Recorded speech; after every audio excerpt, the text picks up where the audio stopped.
Good day, listeners. Welcome to the Protect podcast. This podcast is going to air on the eve of World Suicide Prevention Day, and I'm going to attempt to do something outrageous. I have got two humorists with me on this podcast today, and those of you who know me, you know that I'm anything but humorous. I am serious and quite intense. So I'm going to live to regret this most probably. So let me introduce you to Mallori, DeSalle, and McCammon. So Mallori has permitted me to do this. She has got an MA, LMHC, NCC, CMHC, MATS, CPS, CHP. There are no more alphabets left that we could add to this. Lodge, on the other hand, is a PhD. He's a poor cousin, Lodge McCammon, as we said, I've been telling him, we've been watching Outlander. So from Clan McCammon of the Highlands, he's a poor cousin. He hasn't got that many alphabets behind his name, just a PhD. So welcome Mallori, and welcome Lodge. So Mallori is a therapist, trainer, humorist from Indiana University. Mallori DeSalle, she's a licensed mental health counselor, an internationally certified prevention specialist, motivational interviewing trainer, and a certified humor professional. As a speaker and trainer, she has sparked curiosity in both the young and young at heart. Her passion for creating a lasting impact led her to the public health field, and for the past 14 years, she has worked at Prevention Insights, a center within the School of Public Health at Indiana University, Bloomington. Mallori works with people all over the world. She served on the board of directors for the Association for Applied and Therapeutic Humor, and in 2021, became a TEDx speaker. Wow. So her credentials don't impress her family, she says, but occasionally her corny jokes do make them laugh. So welcome, Mallori. Thank you. Yes, we do need a drum roll for you, Lodge. So Lodge is also a humorist, musician, educator, speaker. I can see on the Zoom call, guitars and big speakers behind him. So really nice paraphernalia to go with your musical background, Lodge. So Dr. Lodge McCammon is a therapeutic humorist as well, instructional designer, author, musician, and international education consultant who provides professional services, including keynote speeches, workshops, curriculum development, and a variety of training programs. He works with school districts, universities, nonprofits, and businesses, as for example, Palm Beach Schools, University of the West Indies, Discovery Education, Microsoft, Amazon, some big names in there. Most recently, Lodge facilitated a month of therapeutic humor for the Nourished Teachers Community, which is a Facebook-funded initiative focused on helping educators cope with work stress and avoid burnout. He uses a program that he designed called Laugh It Off to help his clients transform their daily frustrations into humor. So welcome, Mallori and Lodge. What a privilege it is to have you guys over here. But tell me, am I going to live to regret this, having humorists in a show before World Suicide Prevention Day as the showcase event on the podcast? My heart's beating fast and I'm feeling quite anxious because, as I said, I am not humorous at all. I try and I fail miserably, but I'll keep trying. I'm happy to play along. So welcome. Thank you, Manan. You're hilarious. So yes. you've already hit the mark. You're not going to regret it. And thank you for having us. We are thrilled to be here. And thank you all for joining us out there in podcast land. Let's begin with a paradox. Excuse me. Whoa, that got me. Which is a situation that has contradictory features. So here's the paradox we're going to explore today. Humor and laughter are desperately needed today. Humor and laughter are very risky today. Yes. Therapeutic humor, though, isn't about us delivering a joke and telling you what is funny. If we did that, we would alienate a large percentage of our audience, especially these days. So it's more about us inviting you, Manan, to find your own funny. And evoking humor can more safely help everyone access joy in life. Yeah, so over the next handful of minutes, we're going to demonstrate that by inviting Manan to be our client, so we can explore some therapeutic humor exercises together. we are going to engage in a series of 3 different therapeutic humor exercises. First, we're going to ask for permission. So Manon, are you ready? Oh my God, as I said, oh yes, absolutely, but my heart is racing at the moment. I thought he was going to do like a yes and. Yeah, are you yes ready? And. Yes and. Improv. Nice. So excellent. One other thing real quick before we begin. It is possible that you will listen to this podcast and be like, I don't think what they're saying is funny at all. And you know what? That's okay. This is not a stand-up comedy performance. This is an intentional conversation between the 3 of us. Indeed. And if you do think what we come up with here is funny, that's great. And if not, it's fine. In either case, we want to invite you to try these exercises that we present today and see if you can make yourself laugh.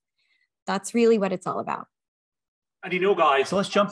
Sorry, I was going to say that I've seen other bits that you have done, other shows that you have done with Stan, and not the whole of it. I've seen certain bits, and I thought, actually, on a day as serious as World Suicide Prevention Day, perhaps this is what we need. A lot of our staff who are working in mental health really struggle with burnout, and for many of them, their lives have been touched by suicide, either personally or professionally, and to maintain energy in the long run, because you can't pour from an empty cup, right?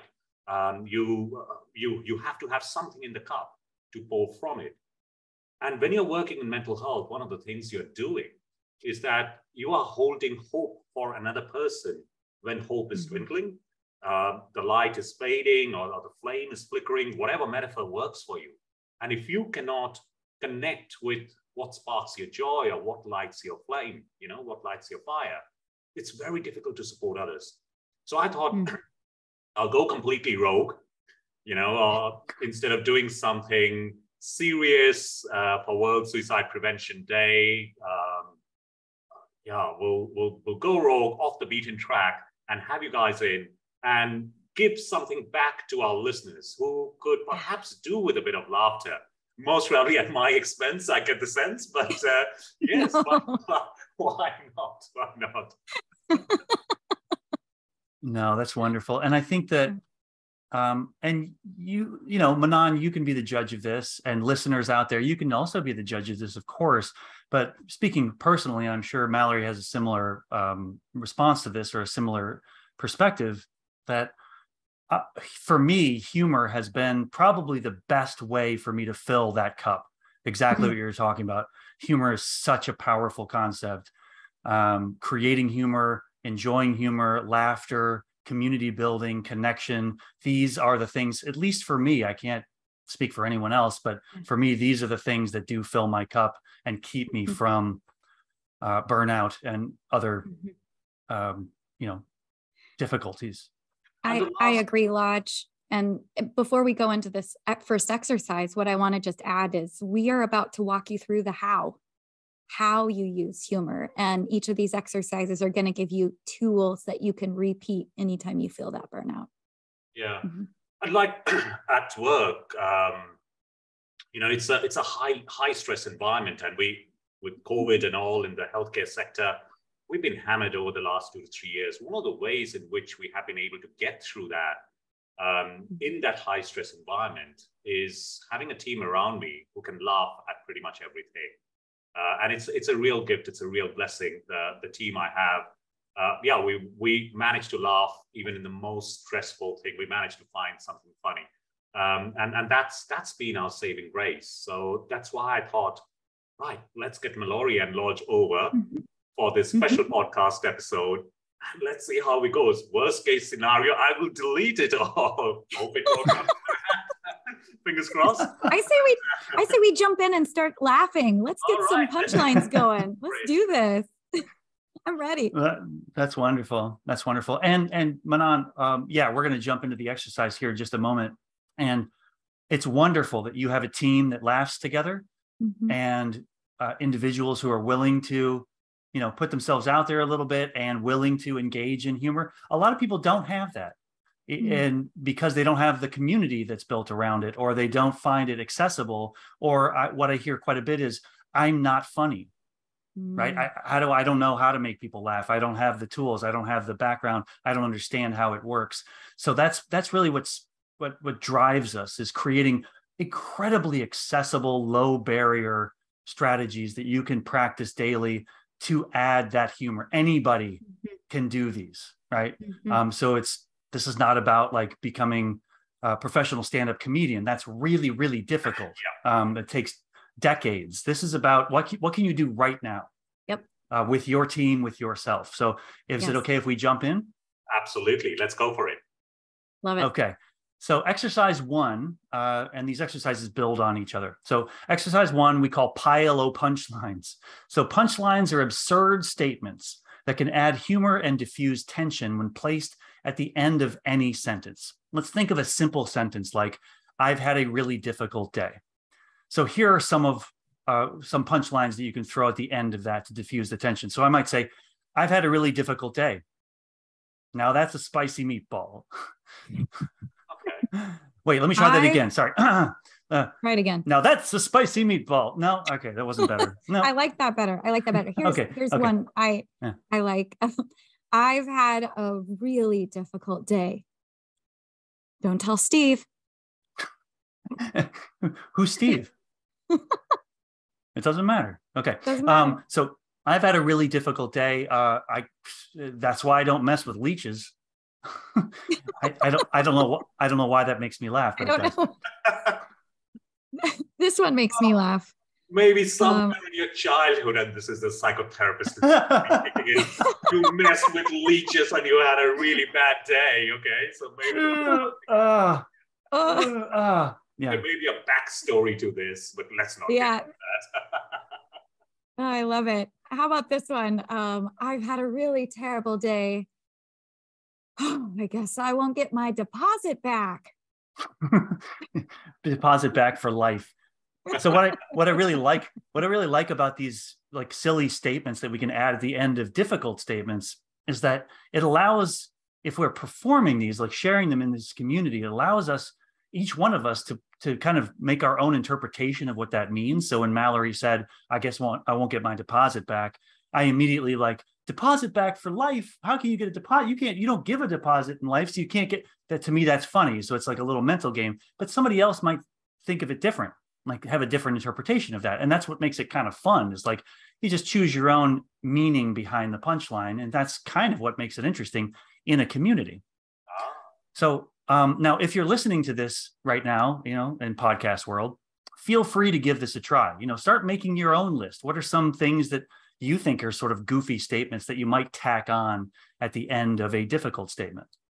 And Manon, we want you to do that with us here.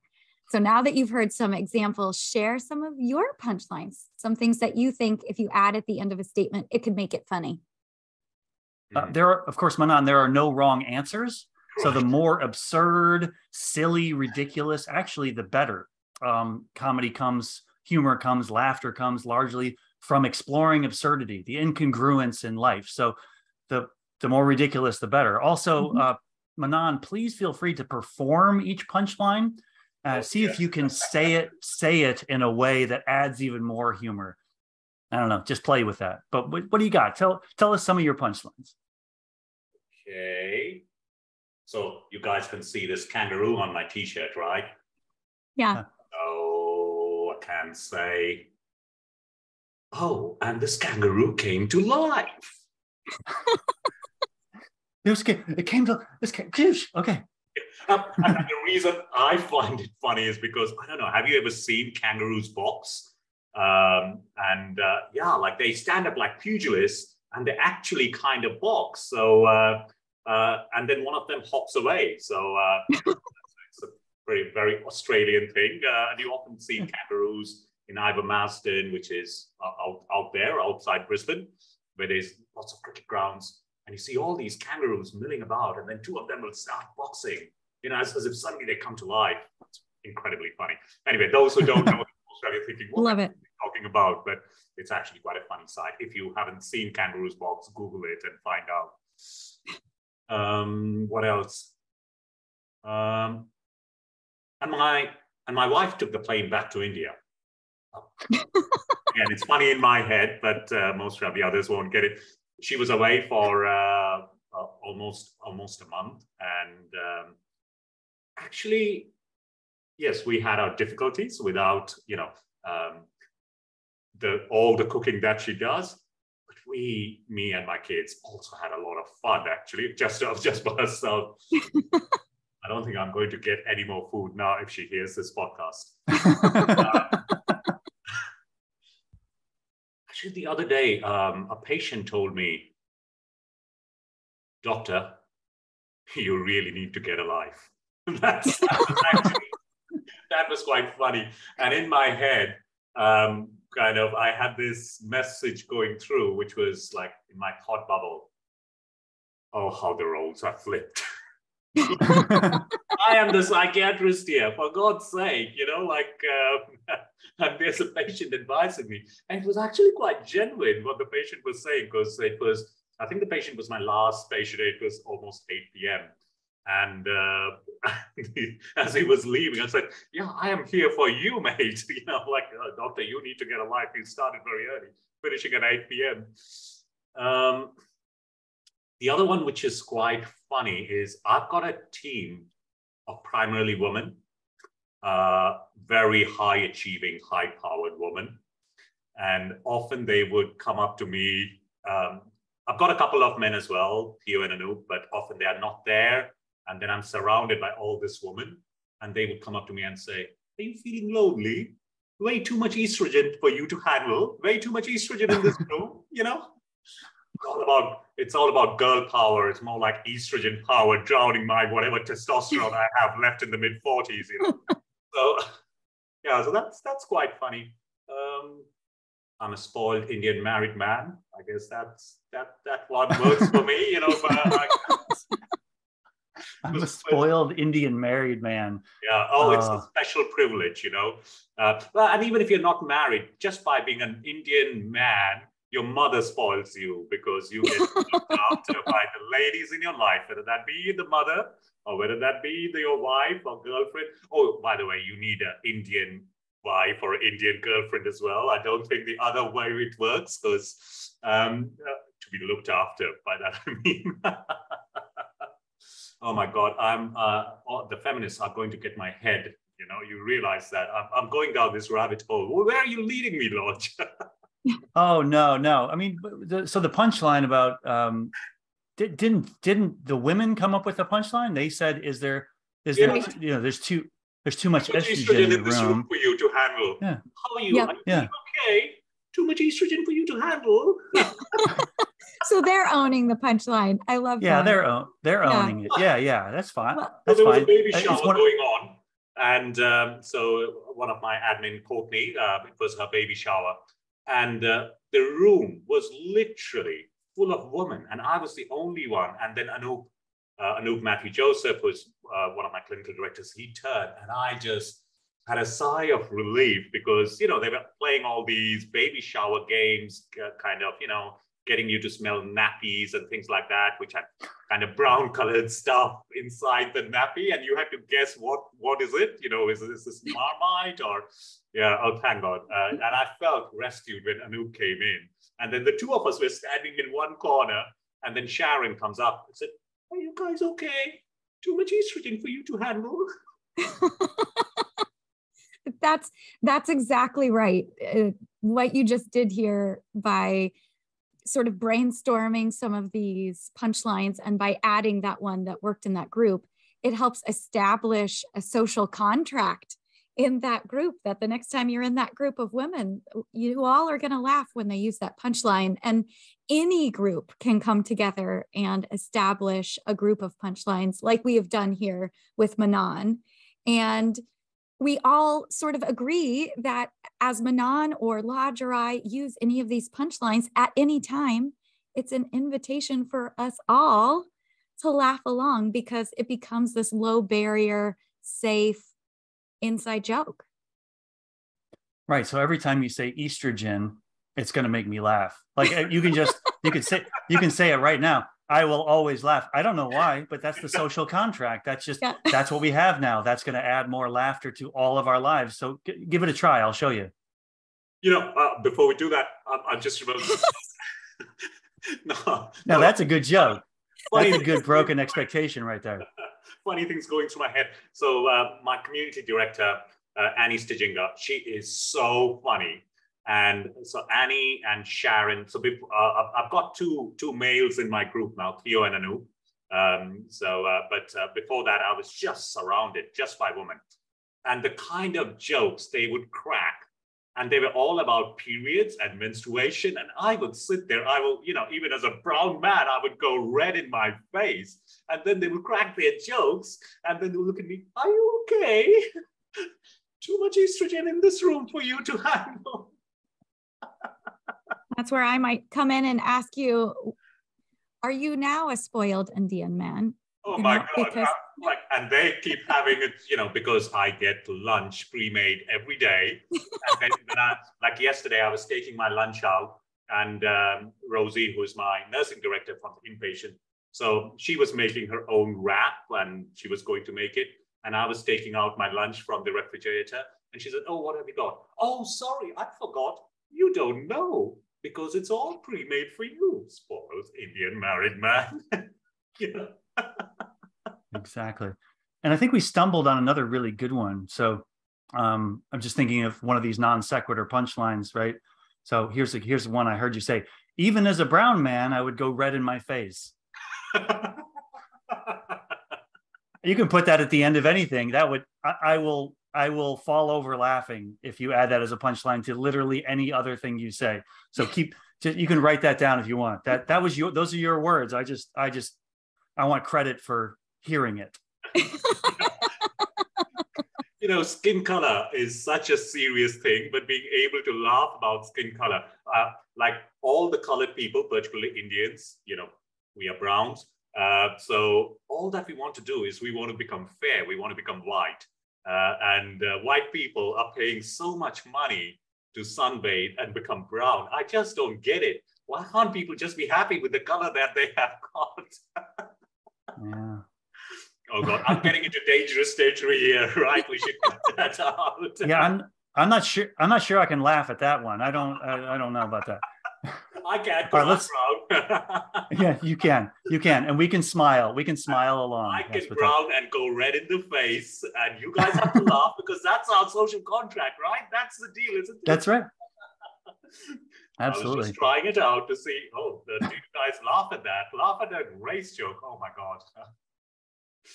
So right. So what we've done and continue to do is leverage that social contract and really race forward with it. And as we have more and more conversations, more of these low barrier inside jokes will keep popping up, and more opportunities for us to laugh and to come together and agree that we'll laugh on certain things. It's beautiful. So according to research, this kind of humor is a healthy strategy that can be practiced daily to reduce the negative impacts of frustration and stress. Also, humor and laughter are associated with improved social bonding. I mean, Mallori, Manan, and I are kind of having the time of our lives over here, as well as increased psychological safety. Absolutely. For example, I might say something like we described earlier. I've had a really difficult day, and then the kangaroo on Manan's t-shirt came to life. Well, it triggered the kangaroo's fight or flight response. So, you know, it came to life because you've had a difficult day. So that's right on, Mallori. Yeah. But think about what just happened, right? I mean, let's think about what just happened. So saying I've had a really difficult day builds a lot of tension, right? You're just like, oh, yeah, I've had this really difficult day. But what just happened is Mallori immediately released the tension of that frustration, which allowed all of us to move toward acceptance. And actually, this was a little bit more advanced than it normally is, because now we've added physicality to the joke, and now Manan's t-shirt came to life, and now we're all doing this, and that's even funnier. This is wonderful. So it creates this wonderful light situation and community that we have here, and this immediately releases the tension and allows us to move toward acceptance of a difficult day. See, we have created that social contract between the three of us, but it can work with any group. And listeners out there, think of giving this a try.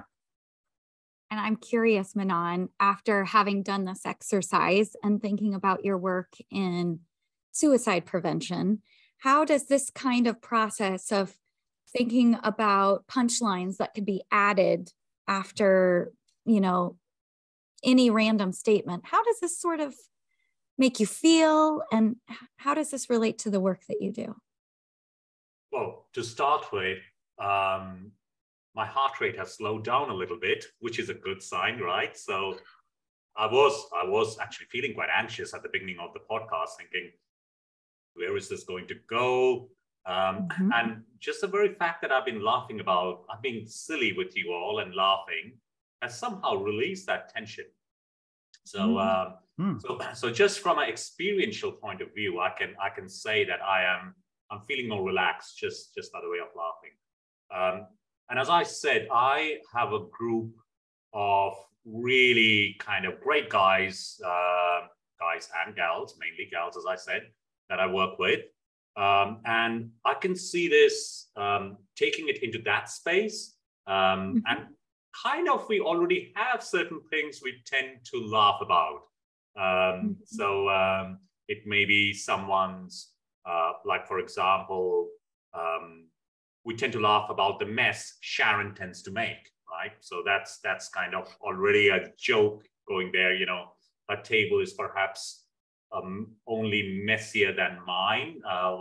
There's Rosie is an absolute control freak and likes things to be exact and perfect, and likes numbers and spreadsheets. So we all tend to laugh about here goes Rosie again, whenever if things are not absolutely precise. So that's almost like I'm just trying to make parallels at work. And they haven't been arrived at in the same way over here, like this is a social contract.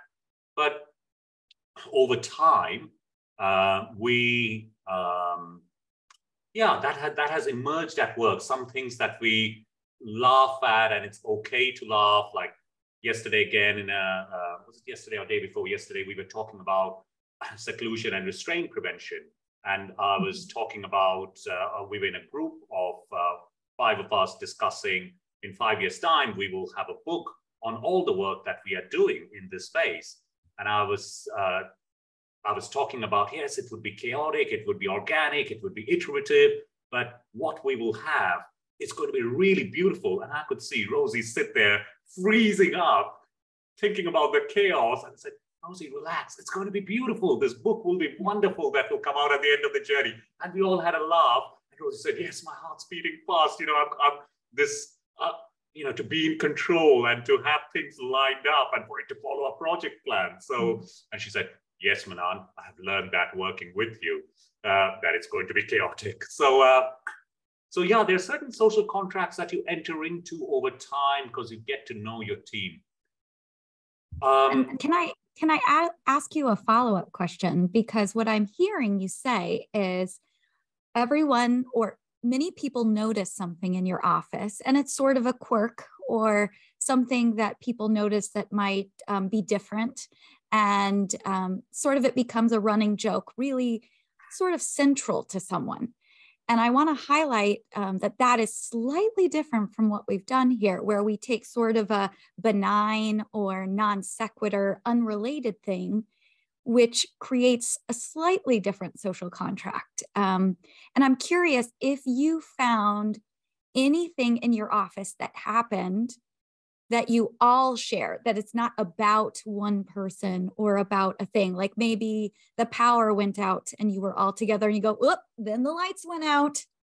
And that became something everyone feels is a safe joke, or everyone feels like, oh, I connect and relate to that. Because that's really what we're doing with this pile of punchline. We're coming up with something that is non-threatening to any one person, because we want every person to feel connected to the joke. So are there any of those in your workplace that you can think of? Or if not, I would love to have you try it with them and say, what can be our shared punchline? Yes, I'm thinking about it. Saying that, because of how close and tight-knit we are as a team, I think we can laugh about each other and laugh together because we have that psychologically safe space. But I can see what you mean that if it's not that tight-knit team, then having a social contract like that with a shared punchline can actually make it a way of people coming together using laughter. And over a period of time, you can build that team spirit. I can just see that happening. One of the things I just remembered another incident where, so my desk is incredibly messy as well. And one of my, the chief training supervisor, Dr. Kate Wick, she was, I had her doing something on my computer and she looked at my desk and she just wanted to put her bag down and there was no space because there was just paper everywhere. And she looked at me and said, "Anna, what is this?" And I kind of said, you allow a woman 1 inch and they start bossing you about, right? So I said something to that effect and she burst out laughing. So for me and Kate, that's perhaps, we can connect over something like that, but I can see things like that happening with 4 or 5 of us where you have something which becomes a shared event. And given how many women I have in my team, I can see that whole estrogen thing. I think the estrogen thing is a pretty shared one because they know that we tend to, we tend it to. It seems like as long as you feel comfortable with it, Manon, that if you feel comfortable with the estrogen, then that is one of the shared examples that maybe they came up with sort of about you and you're okay with it. And that's really what I want to highlight. If it does become about someone else, we want to make sure that they are included in the circle, in the community that also laughs, because that's what makes the community that much stronger. And it sounds like you have verified each time that you have a punchline that it's shared within your community, that you all are aligned.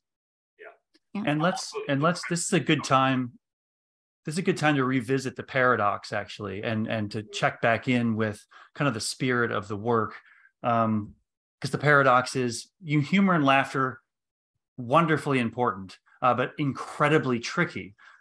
For example, and I'm not calling anybody out because every community is slightly different. And you're right, Manon, a lot of these things do evolve naturally over time in relationships, in communities. It develops naturally over time. But the way that the world is, and maybe it's always been like this, I'm not sure. But if a punchline, for example, that we were promoting here was, allow a woman 1 inch, that's really tricky. That is truly tricky. And I didn't mean to make that a punchline in this podcast. I'm not, but it is tricky. Inside of a community, sure, if everybody agrees, and that's tricky too. Do we know that everybody's fine with it? Have we had that conversation? Because that is a directive punchline. That is a very specific thing. And be like, because that means, women take over everything or whatever that means. It's sort of this derogatory, that would be considered in a way, in the kind of parlance of comedy, that's a kind of punching down. Right. It's making fun of somebody. It's trying to get humor and laughter by making somebody feel less than. And that's a lot of comedy. Mm-hmm. That's sort of most of comedy, honestly. But there's a big distinction between comedy, which employs those tactics, any tactic to make somebody laugh, talking about taboos, talking about inappropriate things, making fun of people, heavily into comedy, which is a big distinction between comedy and therapeutic humor. Yeah. Mm-hmm. Actually, yes, absolutely. That explanation was quite good because, of course, in my head, it's funny. And because Kate laughed, I don't know actually what she's really thinking because we haven't got the power to mind read, right? So, and also there is a power relationship in there because she reports to me and, the boss's jokes are always funnier than they actually are. So, yeah. So people laugh, but if you kind of just play it out, because you don't know whether they're laughing because of the power dynamic or not. So that's a really good point about punching down. And I'm thinking, so I do watch a fair bit of stand-up, and I know what you mean by punching down. Yeah. Saying that the ladies in my team, there is no punching them down. I can tell you that. But I do get the point that you are making. Yeah. Yeah, and it's very layered. It's incredibly complicated because human beings over the course of our lives, many of us learn through behavior, through experiences, that if we laugh, it will diffuse a conflict. And so it's hard to tell, is this person laughing because I just said a funny joke, something that I think is hilarious, or are they laughing to diffuse a conflict? Those are two very different experiences. Because when somebody laughs to diffuse a conflict, many times it is upsetting to them. Something that somebody said is upsetting, but they're like, ha ha ha, maybe if I keep laughing, they'll stop saying mean things or whatever. It's really, really tricky. Back to the paradox is unbelievably tricky. And we're trying to kind of pull these pieces together and create a very safe space for humor to work in any situation. So when we are thinking about what makes something therapeutic, it is something that is created or evoked from within oneself for oneself, or created and evoked from a community for the community in a benign fashion. So as I think about how this pile of punchline activity might apply to your work in suicide prevention, it might be something that helps reframe the feelings that a young person may be having, because they can say, gosh, today was a really tough day. I was really thinking about suicide a lot today. And then Manon's t-shirt came alive and whoa. And that makes me think, okay, just because I thought about suicide, that's not all I have to feel. I can also think about these ridiculous kangaroos fighting. And that makes me laugh. And that gives my brain a break from thinking, oh no, I thought about suicide again. This is terrible. This is awful. And if you and I are a community, then you and I both get to laugh together. And now instantly, I have two people on my side, you and me. Yeah. Like this sounds very similar to the problem-free space that solution-focused therapists are often trying to create.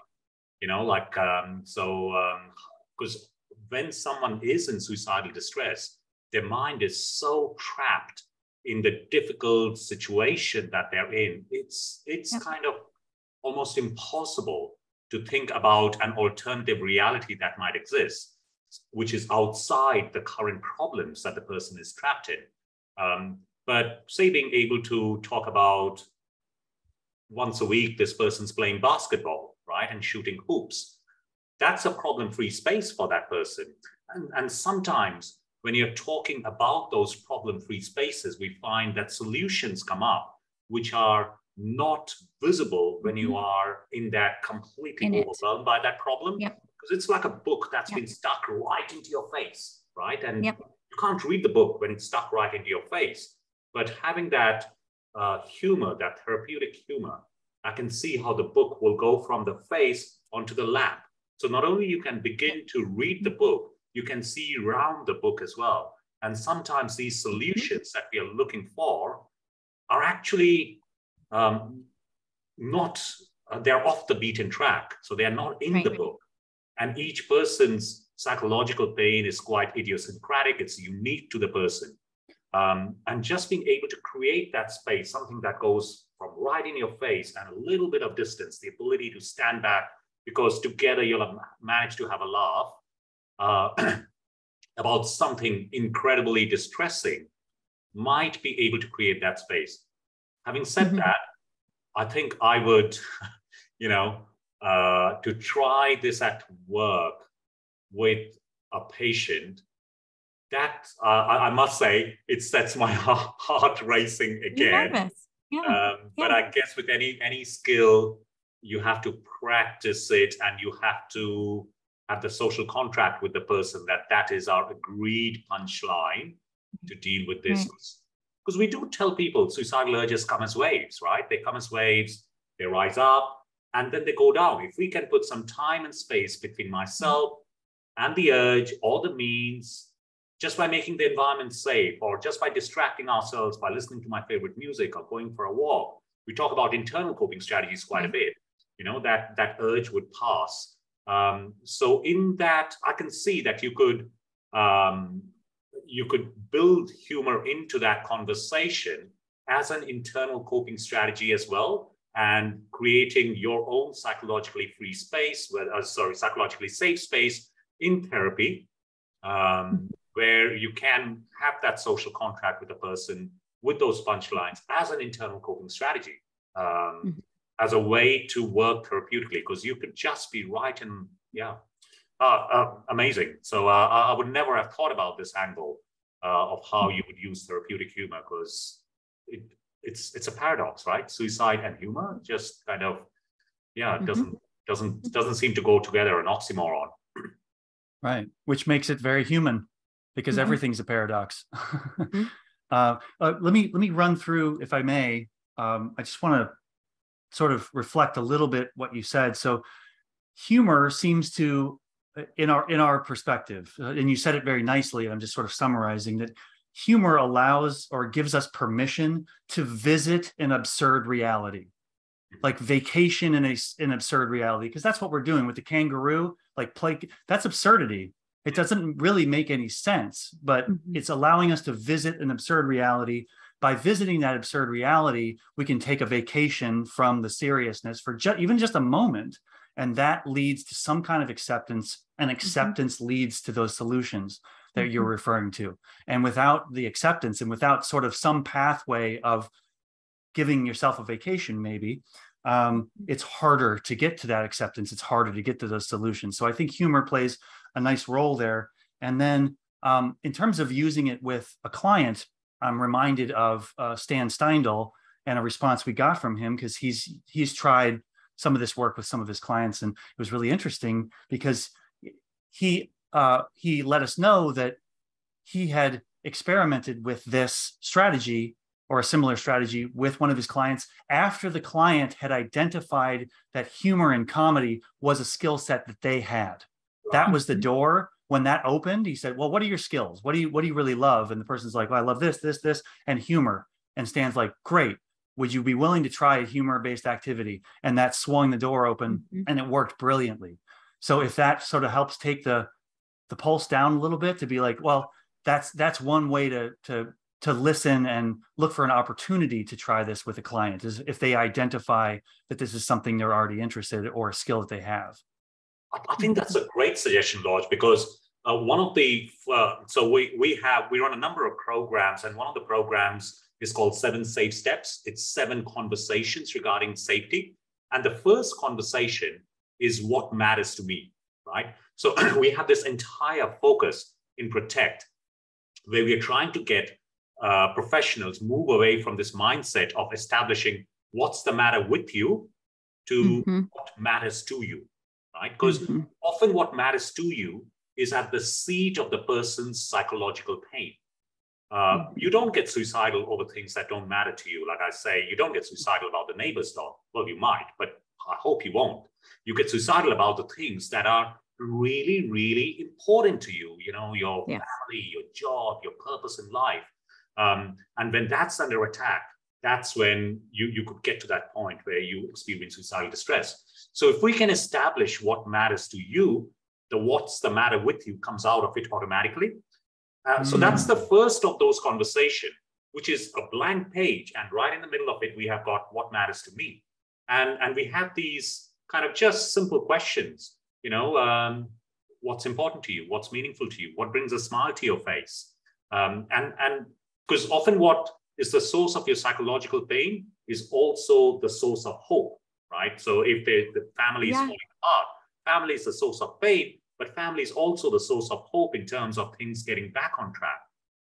So this whole thing around what brings a smile to your face may be quite a good way to get into this space around humor and to invite someone, create that space where you can talk about the things in life that make you smile and make you laugh and are funny for you, despite all of that's going on.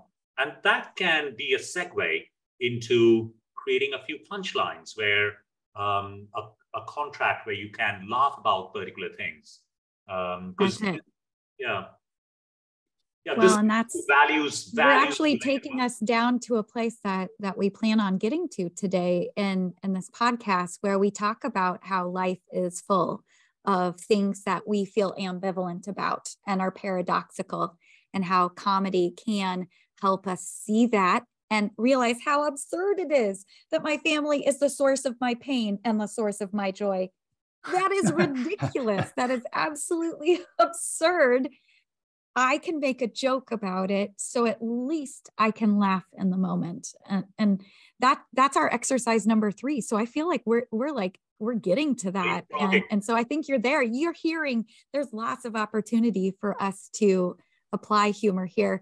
Lodge, I wanted to check in with you before I move to number 2, which is the comedy of complaints. Do you have anything you want to add before we move into that? Well, you stole my thunder. I heard that.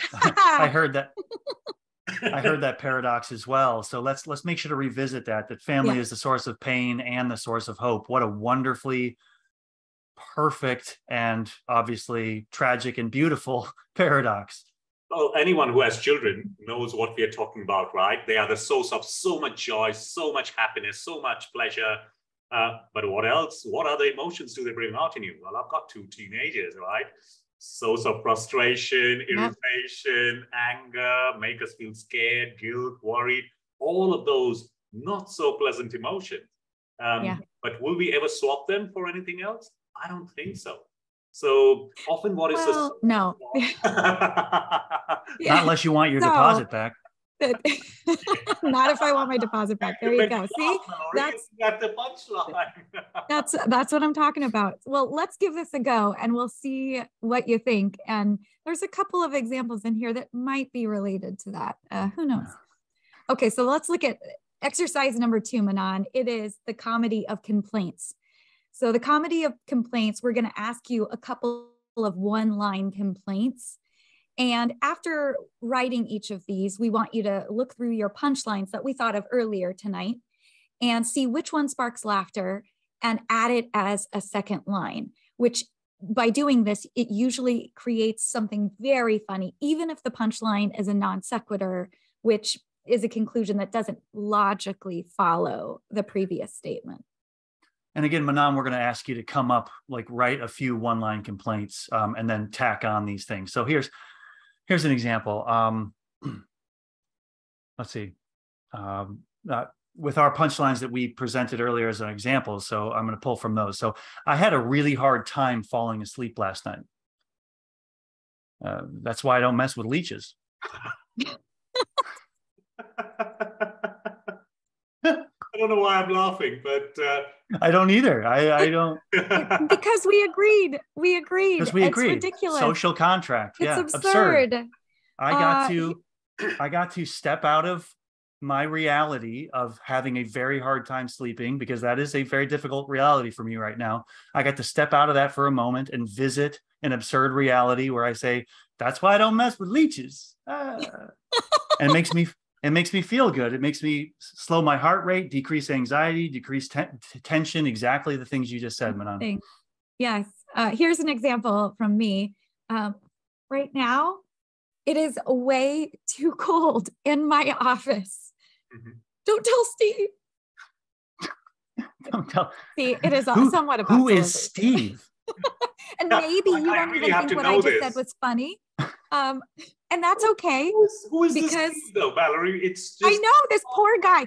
Whoever Steve is, he's going to think, I am never listening to this podcast again. But here's the thing. Even if you don't think it's funny, I think it's funny. And this is just an example of a tool. So anyone can try this.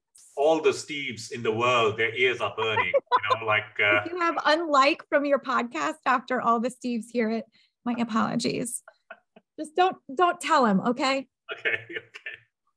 Now, see, there was an interesting issue with Mallori's bit there, because she laughed her way through the setup. She's like, ha, ha, ha, it's so cold in my office. Which, when you do that, it actually makes the punchline less funny, because the punchline is supposed to break the tension of a tension created in the setup. So if you laugh your way through the setup, there's really there's no tension release. It is so if she true. said, it is way too cold in my office, and you let that sit, that's a complaint. I'm angry about that. You transmit that. You say, don't tell Steve. That breaks. So we saw kind of a counter example there. And that's, I think, one of the reasons we didn't laugh as much. Mallori, you just got told off, I think, over there. And the kangaroo came to life. You need to fight back. You need to punch him back. That's what you need to do. I like it, though. I like it. You could see there was tension in the room, and you used an existing shared punchline to relieve the tension. You just did it, Manan. That's it. That's it. And now the roles have flipped. Oh, that's awesome. I get it now. I get it. That's it. You see how quickly this happens, though, the bonds that we're now creating, and we can get to the point, and we already are at the point where we can make each other laugh instantly. That's the whole point, is like now we already have this. We have this between the three of us, and we've already built it. It's beautiful. Now we just leverage and expand and enjoy. It's glorious. Mm-hmm. I can see. So you're kind of complaining about something, and then you're taking a punchline to diffuse it, you were not telling Mallori off, but maybe you were, I don't know. But so that would be a complaint. And then I was. Yeah. Don't tell Steve. Oh dear. Don't tell Steve. Yeah. He needs to take the flight back to India. That's what he needs to do. With your wife. Oh my God. Yeah. No,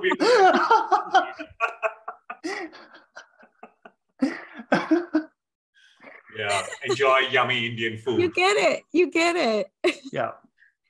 And so complaint from me, something like, I guess, so I've been up from around 5 a.m. It's 8 a.m. here in Brisbane. And the breakfast still isn't ready. What's the point of being an Indian married male if the breakfast isn't ready? Oh, no. Uh-oh. So what's a punchline from your list that you can add? And does it... What? Wasn't that performance? Was that... No. I breakfast want to put wasn't my ready? wife back on the plane to India. What's the point of being a married Indian male if I haven't got my breakfast? There it is. There it is. There it is. There it is. Even better. Thank you. Thank you. Oh my goodness. All right. Do you want to try another one? So that was your first one. So my breakfast isn't ready. Yeah. So my wife can take the plane back to India. So a slightly more serious complaint than kind of, we're joking about the breakfast, but perhaps a more serious one. Let's see whether it would work. So one of the things that really gets to me at work is so there's a bit of context. I've been trying to shift a mindset of scarcity that we have, we haven't got this, we haven't got that, we haven't got this, we haven't got that. It's endless, right? And I want to go from this mindset of scarcity to the mindset of abundance, because in mental health, it's all about hope. There's no end to how much we can do. So, so we haven't got this, haven't got that endless whinge about what we haven't got, I find so annoying, right? And I really, by talking about it, I can feel myself getting annoyed. Yeah. So that would be perhaps a more kind of challenging complaint than us laughing about breakfast. Can you say that complaint and just give it a try? Say that complaint. Can you make it into one line just so we can kind of fit it into this format?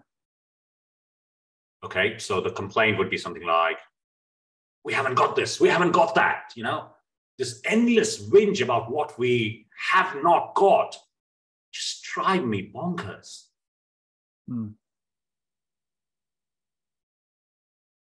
What might be a punchline you'd add to it? Doctor, you need to go and get a life.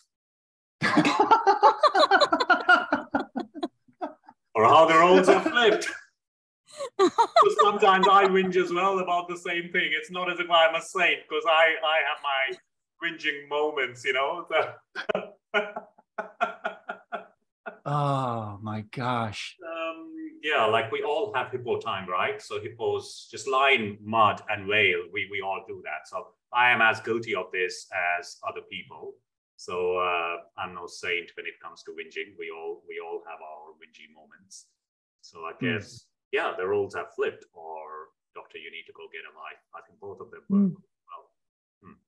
Oh my gosh. So what happened there? You presented the complaint, and that's the setup of the joke, right? So the setup's meant to create tension with the audience, or even tension with yourself.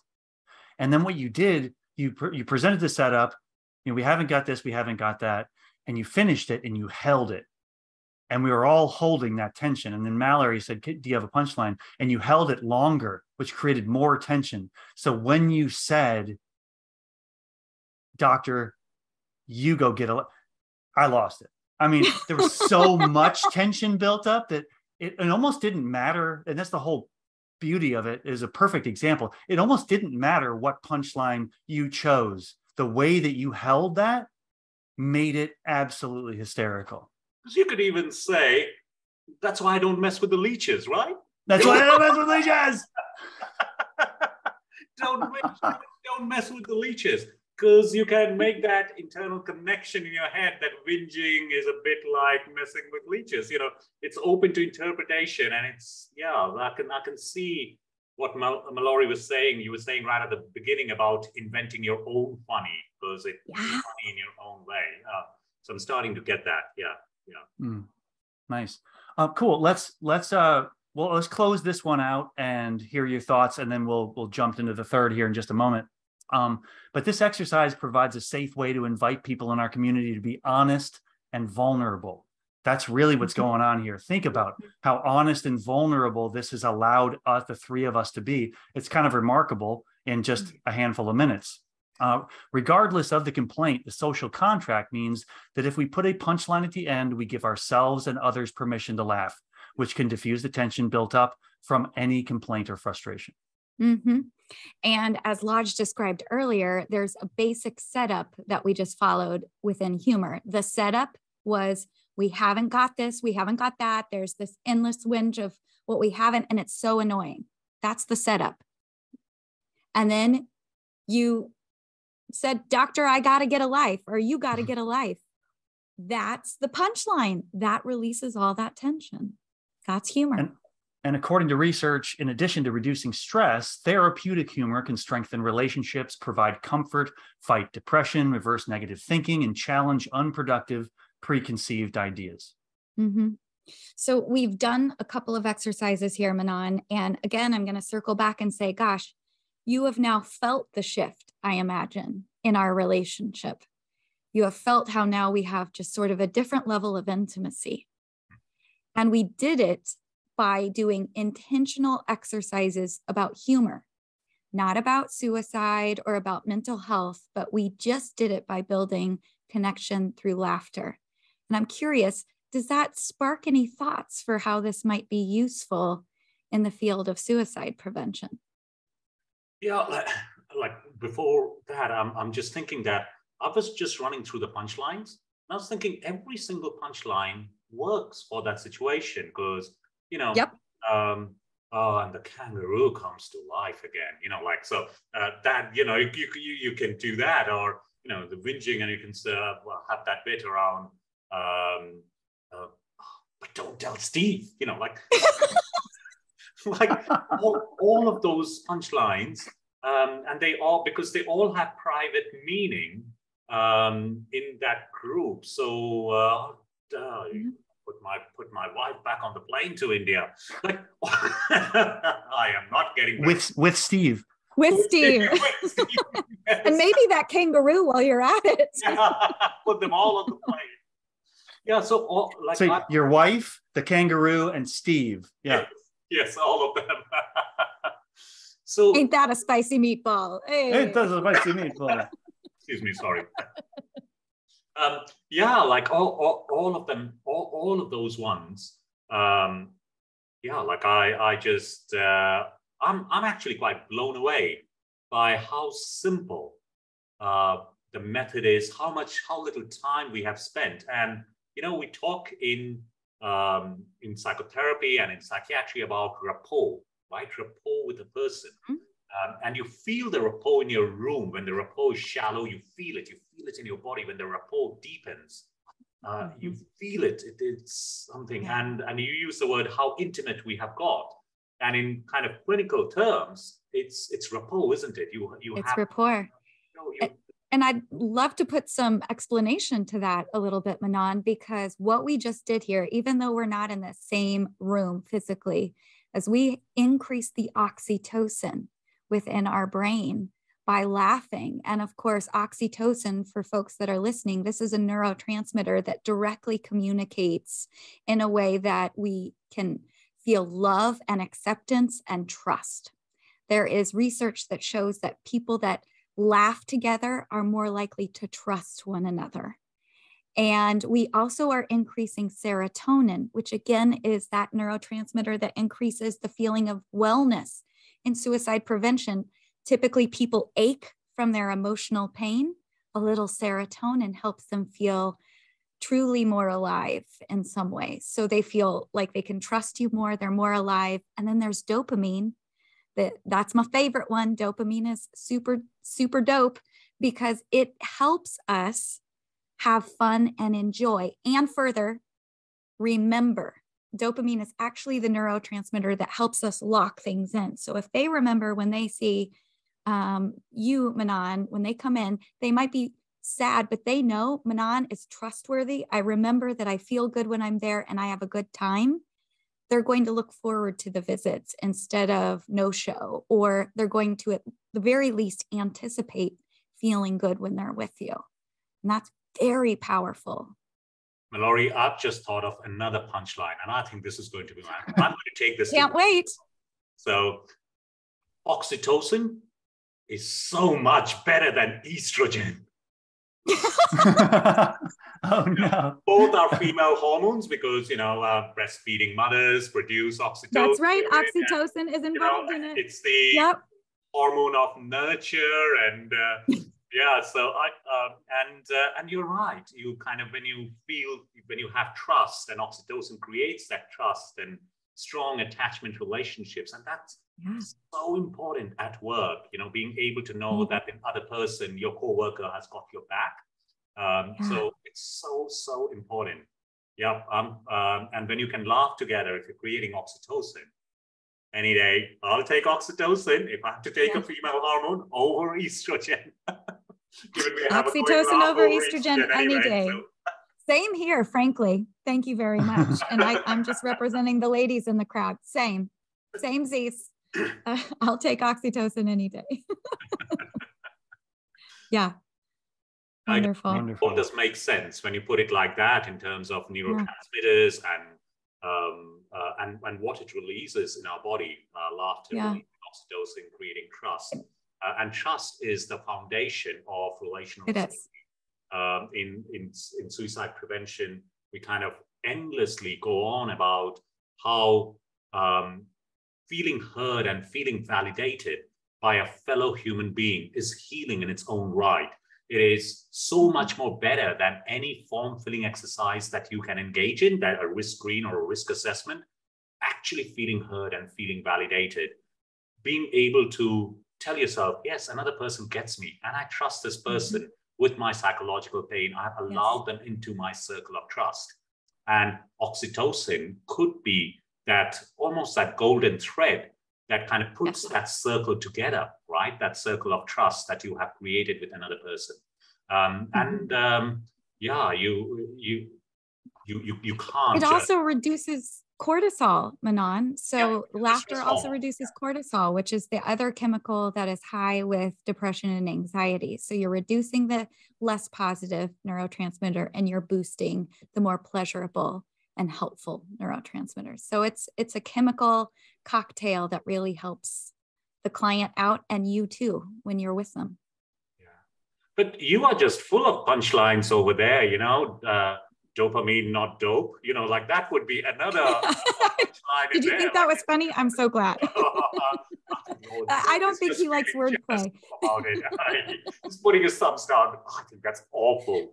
Awfully funny. Okay. See, and here's the importance here, right? Like when we create it together, that was dopamine is dope. That's my line, right? So it's not a shared one. So some people, you know, might not like it, but you know, I will never laugh at that. Like it. He's just being obstinate. Inside, he's laughing. I can tell you that he's laughing inside. Oh goodness. Well, don't tell Steve. Do you want to add anything, Lodge, before we move to the third exercise? No, I love it. I rapport, circle of trust, fantastic. And my favorite thing is that, Manon, not just academically, but we have all felt this. Mm-hmm. I think that's so important, right? We're not just talking about it, like we're living it right now. And then we're reflecting on our experience. And I just love that stuff. I love it so much better than just a lecture with slides of somebody saying, here's what happens.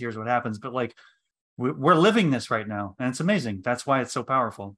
Experientially, much more relaxed. I had a tension in my neck. My heart was beating fast, thinking, what on earth am I going to do?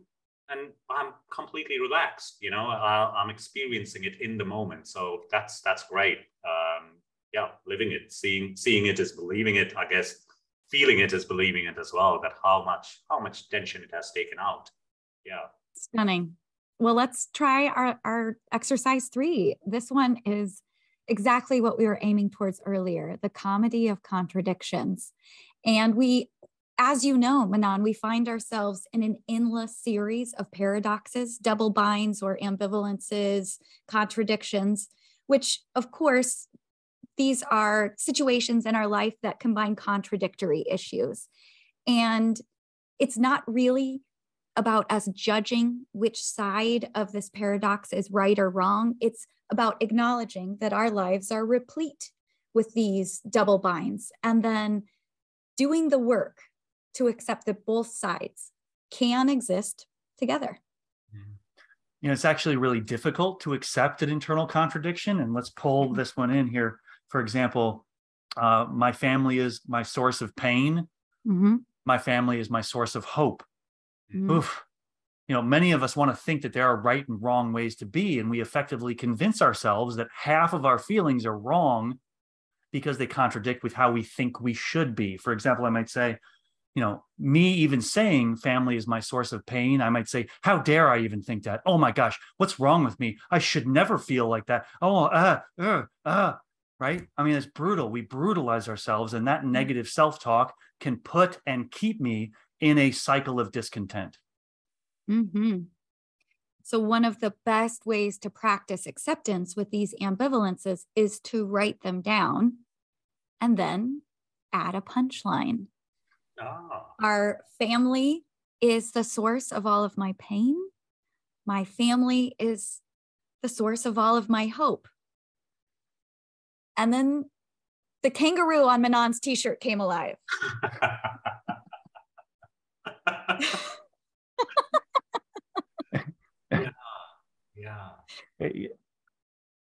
It's painful. It can be painful to face a paradox, but if we add that punchline, just like the complaint, it can make expressing it actually quite pleasurable for all the same reasons. So, for example, I love my job. Mm-hmm. I don't want to work. Isn't that a spicy meatball? Actually, that works perfectly. I guess it works. It does work perfectly. I guess that's the point you all have been making, that they all work because you have your own interpretation to what is the spice in the meatball, and particularly because you can even do the your leeches punchline to that as well. You know, that's why I don't mess with leeches, and they all work. They all work. Even if it doesn't logically work, it still works because we're still visiting absurd land. We're still allowing ourselves to step into this alternate reality where we can just laugh a little bit, diffuse a little bit, and then let go of the discomfort. Yeah, let go of it even for a moment. It makes a difference. So here's one related to my kids. I want my kids to be honest. Sometimes their honesty hurts. I guess I won't get my deposit back. Yeah, you can have all sorts of interpretations as to how the children are your biggest investment, and like you can have all, as you were saying that about I want my kids to be honest, in my head I was going, do you really, Mallori? Do you really be honest? Can you live with yourself and they really tell you what they are up to? It's a paradox. I do, I don't. I do, I don't. I do, I don't. No more deposit for me. Yeah. Well, I'm going to get on the flight with your wife. Yes. And Steve and the kangaroo. Yeah. Make room for Mallori. That's right. All right. So if you're listening, please feel free to give this one a try wherever you are, or write it down. Think of some ideas that you have. See what you come up with, and see if you can make yourself laugh. In the meantime, Manan, would you please share, one or a couple of your paradoxes, and see if you can punch them up? So, I guess let's start with a simple one. So something like, so my colleagues love me. I know they do. But they also tell me that I do their head in. And I know that I do that as well. I absolutely do. Like yesterday was talking about having a bit of a break in December, because when I'm on break, I come up with 100 million ideas, and although I'm on holiday, I'll endlessly WhatsApp them. Oh, let's do this, let's do that, let's do this, let's do that. So, Rosie looked at me, you're going to have another holiday, which means more work for them, because I will come back, not just come back, even before I come back, I start sending more work their way, I guess. So they love me, my colleagues love me, but I also do their heads in. And what's a punchline you want to put after it?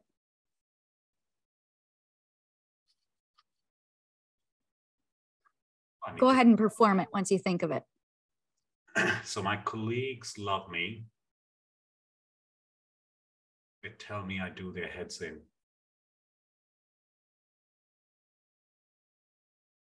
Oxytocin over estrogen? I don't know.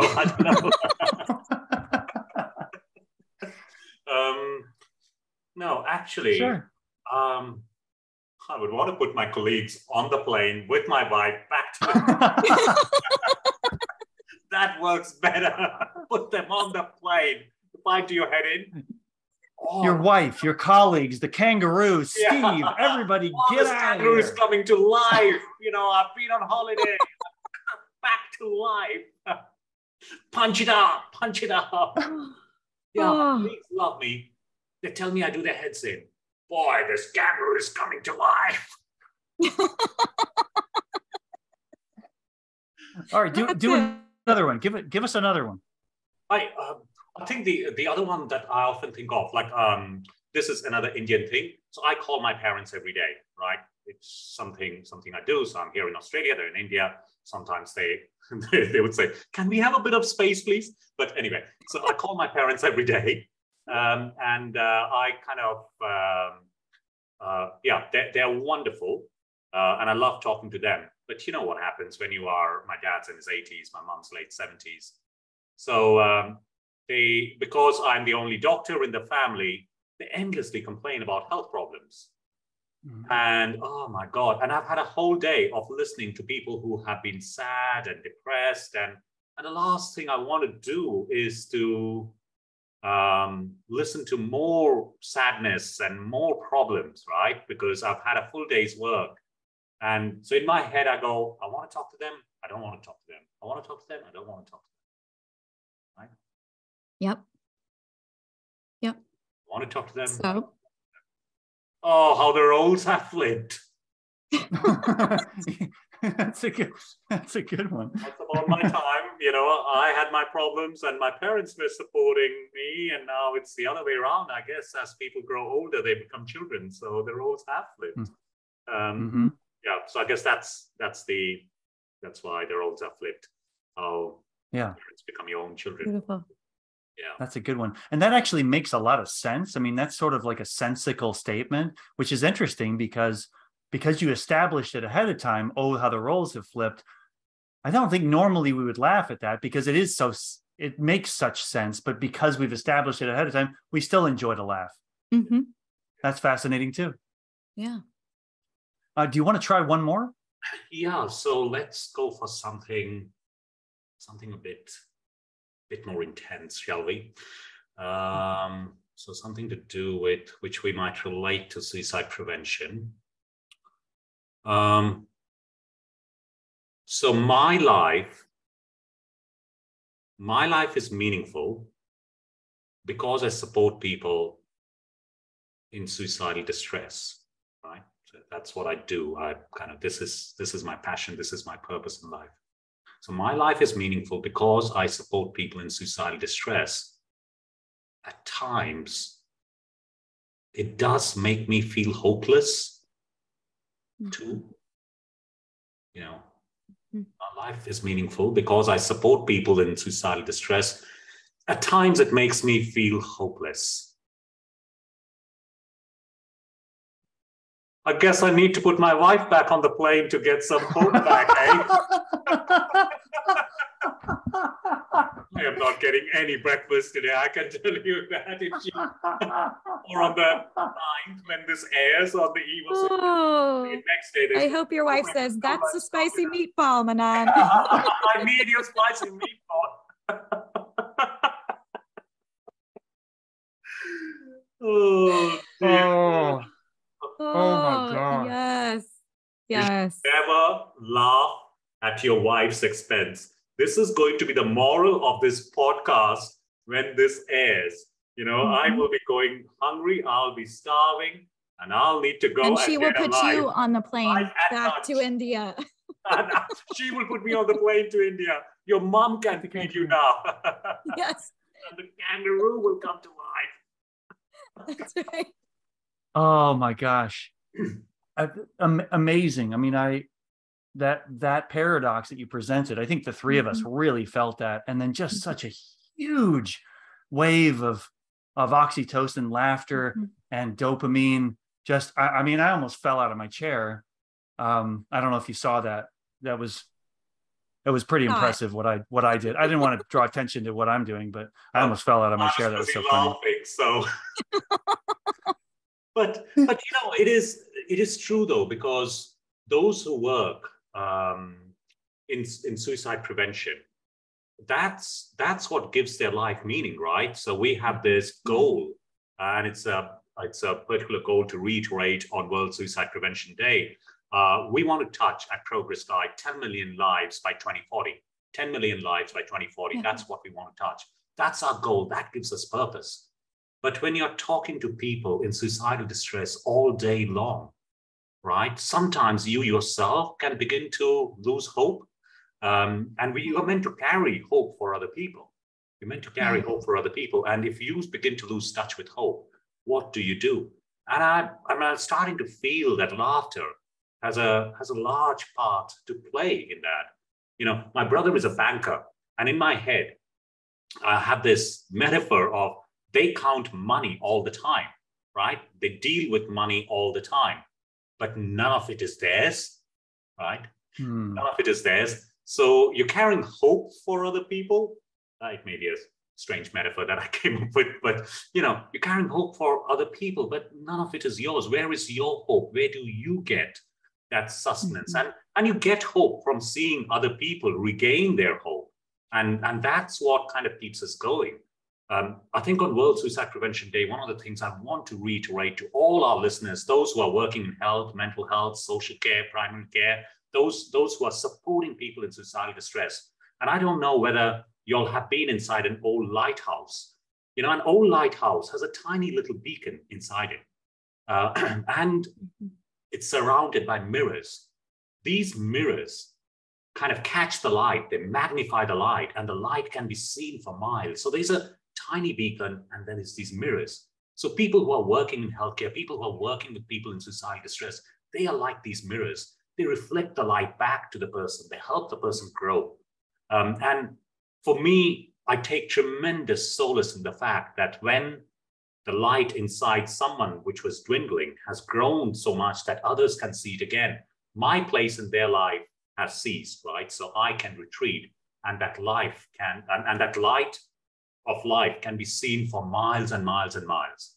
And for me, if hope is the light, laughter is the sound that will go with it. And I've kind of had this beautiful association in my head that's come to life in this last hour and a half that I don't know how long we have been chatting, but.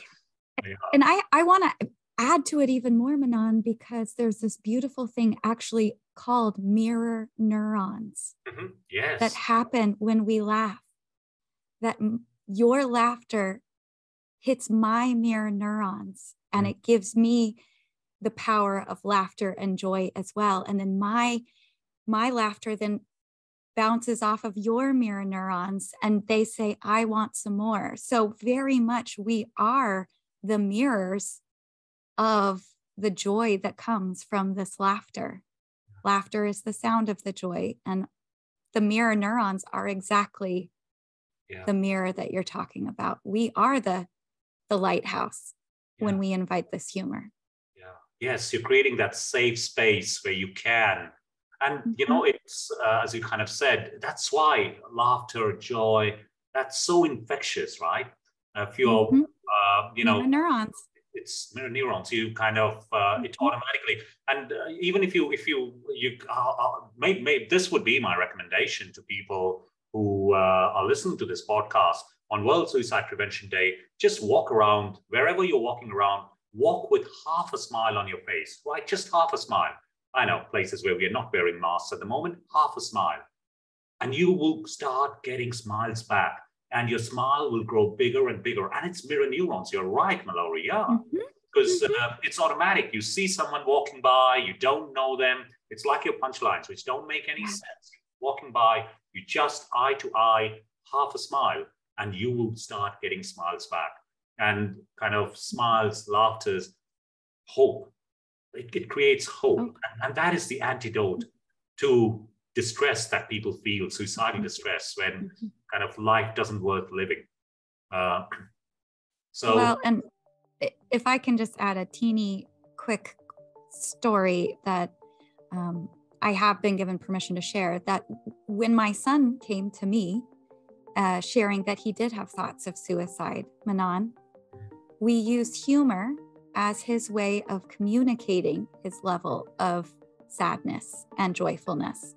And the darker his humor, the sadder he truly was. His depression scores showed very low and he was very much struggling.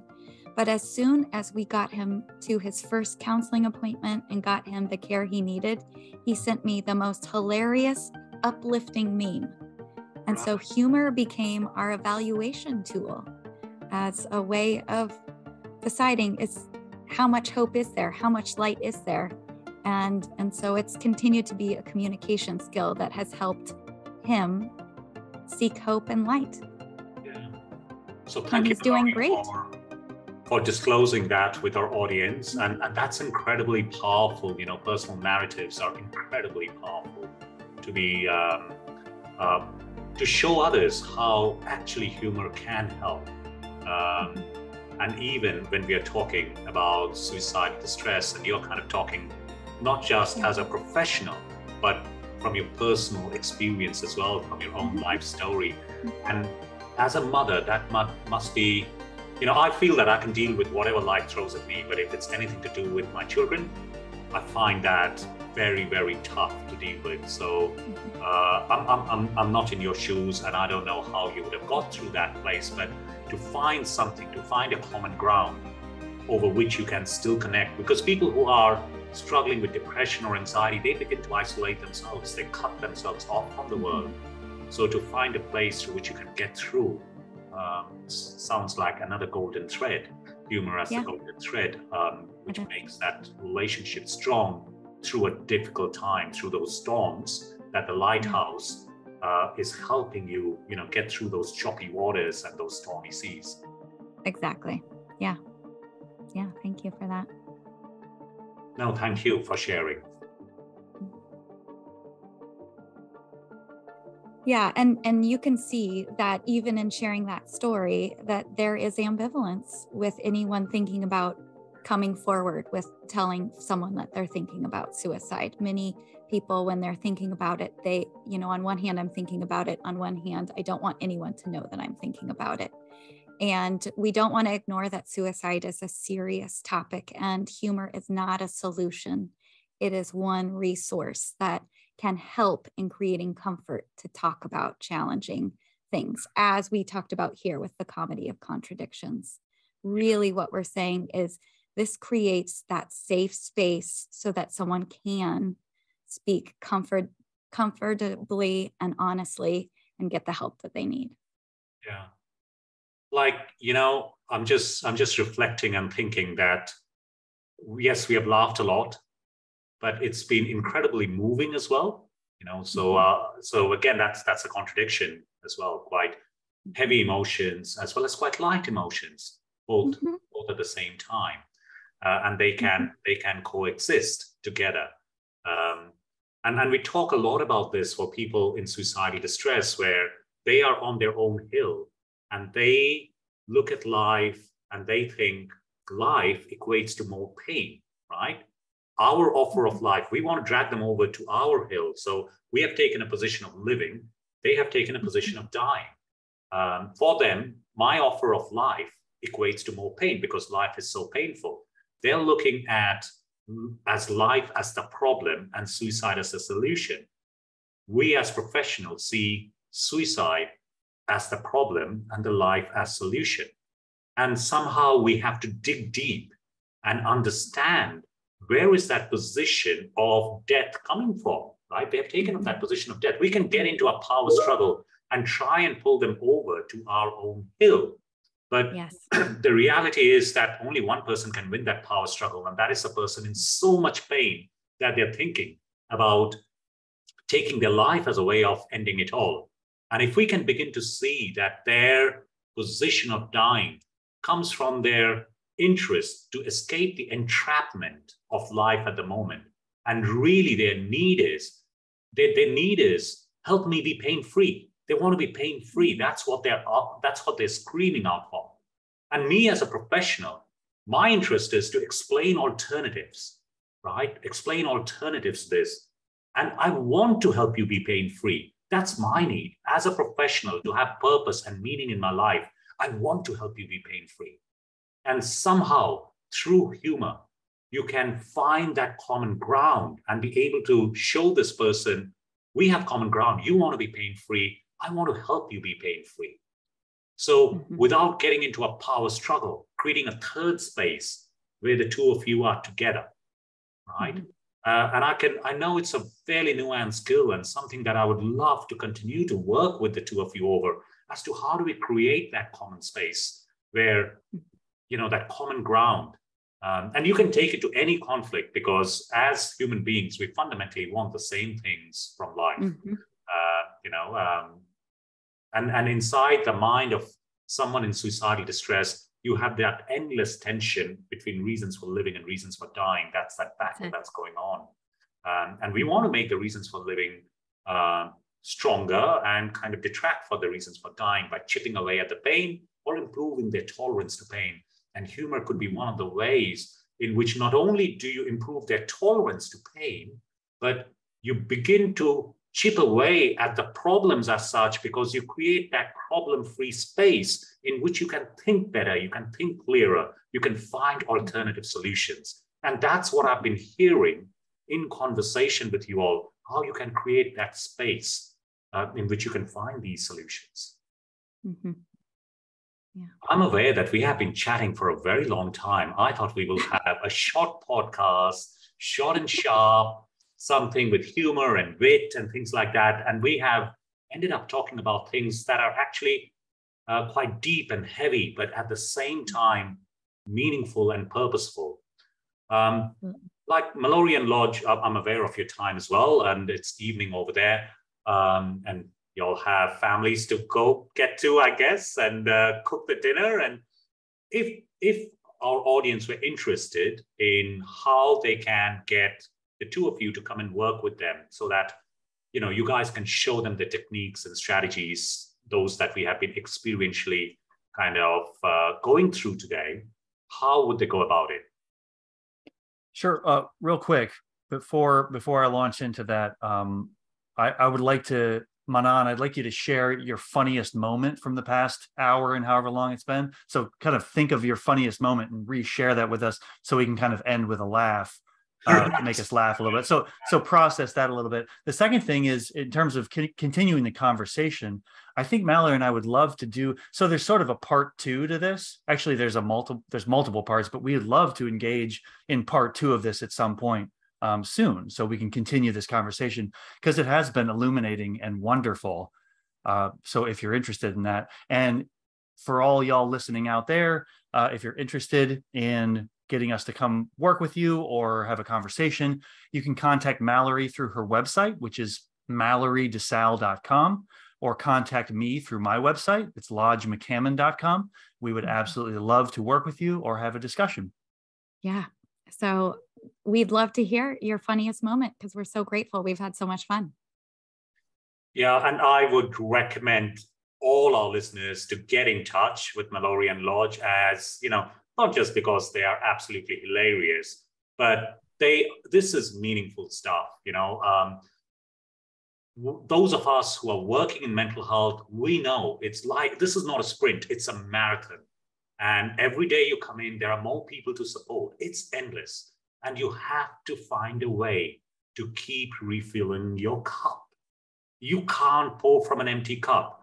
Helping shouldn't hurt. If helping is hurting, then it's time to hit the pause button and do a factory reset, right? You have to get away, refill your cup, but don't let it get to that point where you have to hit the pause button. Keep refilling your cup all the time, and humor could provide a great avenue to keep refilling. So get Lodge and Mallori over. And nowadays, in the post-COVID world, you don't have to fly them over. I'm sure they would love to fly over to whichever part of the world you're listening to this podcast. But you can get them virtually, I'm assuming, and they will work with you all, because I think humor is healing. Humor creates hope. And you need to feel hope within yourself before you can create hope for others. Charity begins at home. Look after yourself. And on this World Suicide Prevention Day, that's what I'll keep saying. You can't look after others if you aren't looking after yourself. That will be the key message. And humor is a great way to look after yourself, your team, your patients, your organization, your larger society, your community. It's a great way to stay strong and run that marathon, because caring is a marathon. And we in mental health care have a lifetime of service to do. It's a calling. Make this calling a little bit easier with building humor into your life. So my funniest moment, I guess, would be, one shouldn't laugh at your wife's expense. You are in deep trouble. But I think that was the one when I said, my life is meaningful because I support people in distress. And at times, it does make me feel hopeless. And I begin losing touch with hope. And I said, a way to get hope back would be to put my wife on the plane. Oh my God, I'm so going to regret this. You guys have ended up, putting me in trouble. I'm sure, when it airs on the 9th and my wife listens to this, I am going to be in trouble. Maybe not. Hopefully she can see the funny side in all of this. But Lodge, Mallori, you guys have been wonderful, so generous with your time. I've absolutely enjoyed myself, and God, I feel so much lighter as well, because going in, I was quite tense. You did it. Kangaroo has been kind of in life, at life, boxing away, and I really, really feel good about what we have managed to achieve, and hopefully it will bring a few laughs to all of you all. Please do remember, in some shape or form, to mark World Suicide Prevention Day. It's a really, really important day to get the word out there, to fight stigma, to normalize suicide. Remember, all of you who are working in mental health care, yes, when you meet someone with in suicidal distress, you have a job to do. You have to do all the assessments. You have to collect a lot of data. You have to fill in those forms. You know, those might be your needs that you're meeting, but actually the person in front of you has a need as well to tell their story, to be heard, to feel validated, to connect with someone who can capture hope for them and provide hope at a time when life feels incredibly dark. On World Suicide Prevention Day, remember that you need to strike that balance, because all of these contradictions, life is full of contradictions, as Lodge and Mallori kind of proved to us today. And we will thrive through these contradictions if you can look after yourselves, if you can build a little bit of humor in your life, you know, walk around town, walk around your community with half a smile on your face. And as Mallori said, those mirror neurons will kick in and you will get smiles back. There is no better dopamine flow than getting those smiles back. So wonderful to have you guys here today, Mallori and Lodge. Thank you so much. And hopefully we can do this again soon. And hope you have a good World Suicide Prevention Day and you're able to get certain messages out. And thank you all for listening. Stay well, stay safe, and have that half a smile on your face on World Suicide Prevention Day. Thank you.